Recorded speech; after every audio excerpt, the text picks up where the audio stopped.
What is up, ladies and gents? It's your boy Jermaine Event, main on MMA. And today, ladies and gents, we are checking out this video from the fighting business.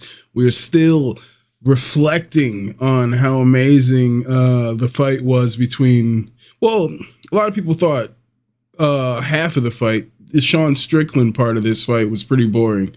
But me, myself, and a few other people that I've spoken to were pretty amazed by Dricus du Plessis in that fight, and I'm pretty excited about the potential of what happens next for his, or is it zooming in? For what happens next, be it like Khamzat Chimaev, Alex Pereira. I'm excited for what happens next with du Plessis, with the middleweight division. I'm hyped. Let's check this video out from the fighting business, and I'll react throughout. And at the end, ladies and gents, Sunday, I'm gonna come out hard and strong. Lies. The hardest and strongest you've ever seen. To the death, Dutch man. This is what Sean Strickland promised us leading up to this fight, but it's not exactly what happened. UFC 312 is in the history books, and like I said before, some rematches are inevitable, even with something truly grand on the horizon. Here's what happened, in a nutshell.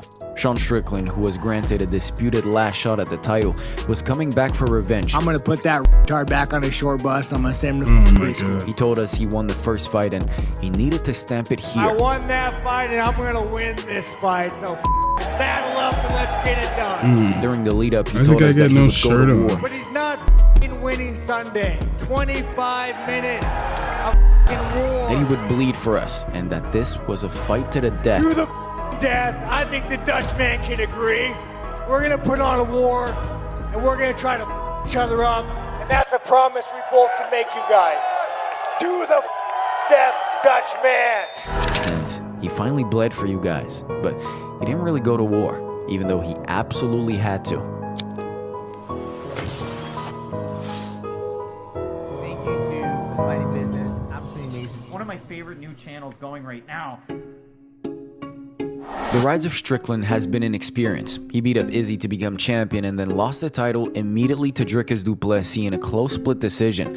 Strickland started talking right after the loss, and here's the thing, you guys. The headbutt opened up a cut which ruined his tempo, but That only happened because the dirty fucking Dutchman hit me with a headbutt. You know how hard it is, dude? Like, I mean, how much blood you got running through your eyes?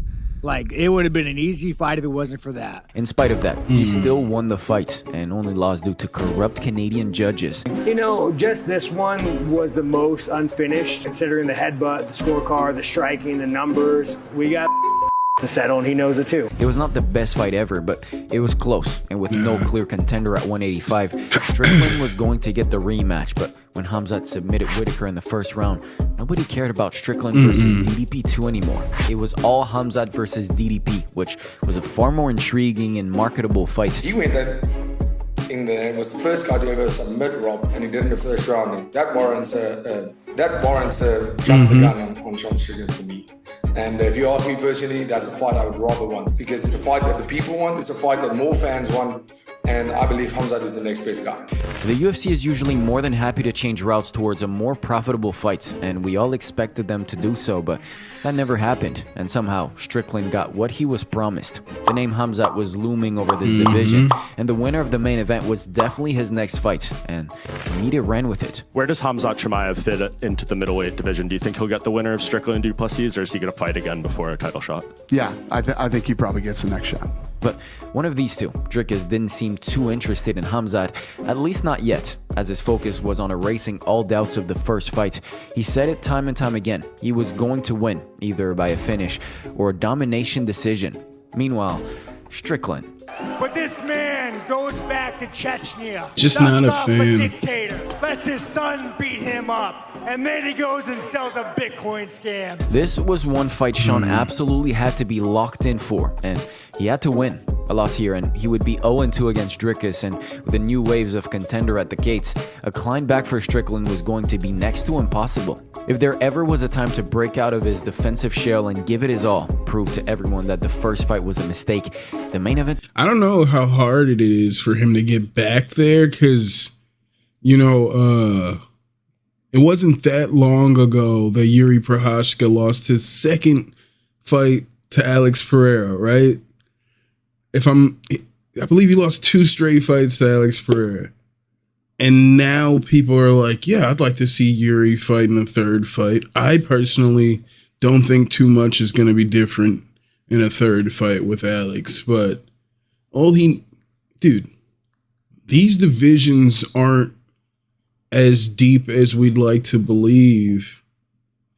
And if we still have Sean in the top 5, all it takes is beating someone else in the top 5, and then you call out the champion. Boom, he gets his 3rd fight. That's as easy as it is.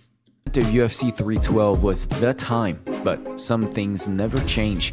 At 31 years old, Dricus du Plessis, a physical specimen, is still improving in skill, and he proved that in the octagon. Those kicks really messed up Strickland's rhythm, and he never really got out of first. I wish it was like Afro Samurai. You know what I'm saying? Like, if Strickland is number 1, then he should fight the champion, right? Or at some point, number 1 should fight number 2 or number 3. I feel like you should have to beat number 1 to say that you should be next for the belt. But the ranking system's honestly broken. How many years did Conor stay in the rankings without even fighting? Tatiana Suarez sat on number 1 ranking, walked in there and got her fucking ass beat. Who didn't see that coming? Gear, and that broken nose in the 4th nearly sealed it. Heading into the last round, Sean's corner told him to step it up. Fuck the jabs and teeps. Go. My point is the rankings mean nothing. It's all hype, all momentum. At any point, the fans can swing it and want to see Sean in a 3rd fight, and they'll book it. For it, or this was going to be the end of his title aspirations for a long time. But still, these rankings are for you people. We admit it now. We have to admit it. Sean Strickland is not who he says he is. He's not who he says he is. We want him to be something. He wants to be something, but he's not that guy. He's not that guy who's going to go to the death, to the death. Yeah, tell him, Dean. He didn't even go to the well. He didn't even go deep. Dricus didn't even rely on his wrestling. He accepted Strickland's stand and bang pact and then beat him at it. He outpressured, outstruck, and outlasted one of the best point fighters in the UFC. In my book, 50-45, clean sweep. Oh, he also shattered the nose of the most defensively sound middleweight on the roster. Look at his face. Dricus du Plessis is an unrelenting force. And as soon as Strickland had some good moments, du Plessis answered back. This is probably the downhill for Strickland and upwards for du Plessis. And now, he's on a collision course against the seemingly unstoppable one, Khamzat Chimaev. Every post, picture, or video related to UFC 312 had Khamzat's name flooding the comments. It should. It didn't matter what was being shown, highlights, press conferences, even weigh-ins. Fans weren't talking about Strickland versus du Plessis. It should have been Khamzat versus DDP, they said. And I hear you. Trust me, I do. That was the fight with the hype, the fire, the violence factor. Stylistically, it was the one that promised chaos, and from a business standpoint, it was a no-brainer. But here's the thing, for real, the champion deserved his chance to set things right. When a title fight ends in a razor-thin decision, when controversy lingers and the former champ refuses to let it go, there's only one way to silence the debate. Run it back. You know, for you guys going through it, look at me, just, broke my nose in front of millions of people. Fucking sucks, lost a fight. For you guys going through it, look at me, and I hope that fucking your day gets better. Du Plessis didn't just want to keep his belt. He wanted to erase all doubts, to make sure there was no argument, no excuses, no question about who the best middleweight in the world truly is. And after 25 minutes in the cage, after shutting down Sean Strickland with his own game, it's safe to say, mission accomplished. And now, the undisputed champion, unblemished, undeniable, and even better and more proven than before, moves forward to the fight that everyone has been waiting for. Khamzat's next. Khamzat is next. I want to make sure that this belt, the middleweight title, that there's no question that I'm the GOAT. No more roadblocks, no more detours, no more comments about Strickland being the actual champions, no more shit about headbutts or cuts either. None of that. Dricus du Plessis versus Khamzat Chimaev in all its glory is inevitable. On one side, you have a relentless machine, a pressure fighter with endless cardio, an iron chin, and the kind of raw physicality that breaks men inside the cage, including 3 former champions straight. On the other, a savage wrecking ball who has mauled everyone in his path. Khamzat doesn't just fight, he hunts. His wrestling is a different kind of suffocating, and his aggression I think that's just what's gonna happen. These two forces He's gonna take him down sub in first round. Throne, the unrelenting champion, the unstoppable challenger. The fight that just had to happen, now finally will. Please, UFC, do not fuck it up this time.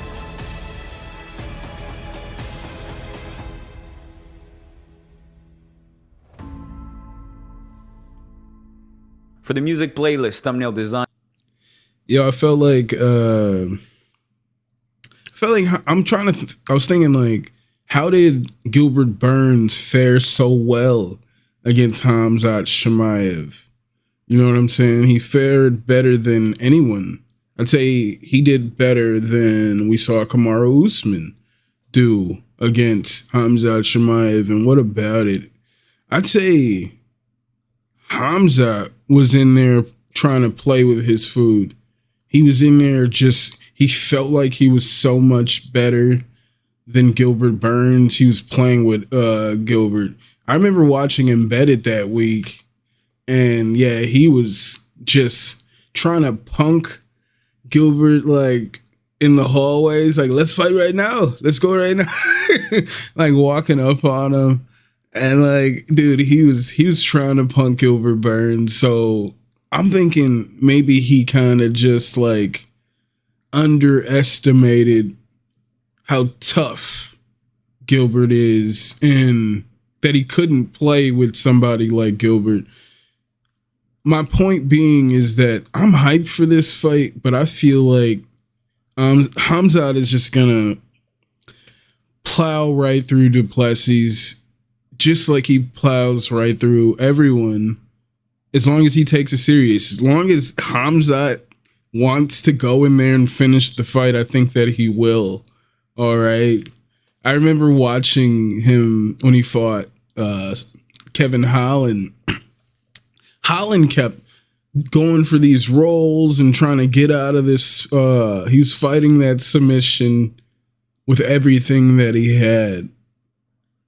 And then to the point where the commentary started to say like, "Oh, Khamzat's gonna tire his arms out. He's gonna tire," and then no, Kevin Holland submits. He made sure he finished that fight. He got a hold of that choke. This is over. This is over. So that's what's gonna happen. I feel like that's what's gonna happen for some years to come. I think Khamzat he's just that dude, man. I said last year, I was like, there's a glow about Ilia Topuria. And then he knocked out Volk, and then he knocked out Max. Khamzat has had the glow. And the way he walked through Robert Whittaker, whew, that boy definitely has the glow. I'm hyped for this fight. If it doesn't go the way I'm predicting, which is a Khamzat massacre, Khamzat just running right through this man, hot knife through butter. That's my prediction. But if it doesn't go that way, if we get more of a competitive fight, then we all win. All right? We all win in that way. But let me know what you guys think in the comments. Head on over to The Fighting Business. Give them a like, a subscribe. Thank you guys for being here once again. Hit the like and subscribe on my video. And I will see you guys when I see you guys. I'll holla.